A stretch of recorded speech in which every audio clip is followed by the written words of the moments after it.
পাট শাক ভাজি নাকি রান্না, অনেকে বলেছেন ভাজি। আজকে যারা ভাজি বলেছেন তাদের জন্য আজকের রান্নাটা আপনারা একবার ট্রাই করে দেখবেন, এভাবে রান্না করে খাবেন, অনেক মজা। প্রথমে আমি হাঁড়িতে পানি দিয়ে দিয়েছি তেলের পরিবর্তে, তারপর রসুন দিয়ে দিয়েছি, পেঁয়াজ দিয়ে দিয়েছি, কাঁচামরিচ দিয়ে দিয়েছি। এখন লবণ আর হলুদ দিয়ে দিচ্ছি। প্রায় সময় তো আমরা তেল দিয়ে রান্না করি, তেল আমাদের স্বাস্থ্যের জন্য অনেক ক্ষতি। কিছু কিছু রান্না আছে তেল ছাড়া, যেমন আমি পাট শাক রান্না করি তেল ছাড়া, কনি পাতার শাকটাও আমি তেল ছাড়া রান্না করি।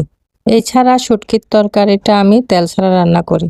মাঝে মাঝে তেল ছাড়া খাবার কিন্তু অনেক বেশি ভালো লাগে। মশলাটা আমি প্রথমে একটু সেদ্ধ করে নিয়েছি, তারপর এখন আমি ডাল দিয়ে দিচ্ছি। মসুরের ডাল দিচ্ছি, যে কোনো ডাল দেওয়া যাবে। ডালটা একটু সেদ্ধ হয়ে আসলে আমি শাক দিয়ে দিব।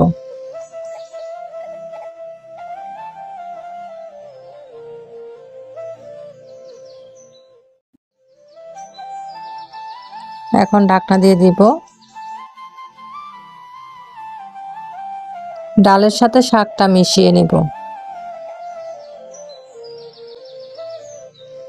পাট শাক রান্নাতে তেমন সময় লাগে না, অল্প সময়ের মধ্যে রান্না হয়ে যায়।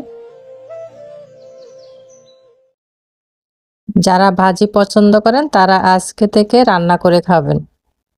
সাথে তো বোম্বাই মরিচ থাকবে।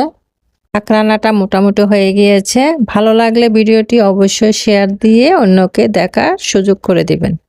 সবাই ভালো থাকবেন। আল্লাহ হাফেজ।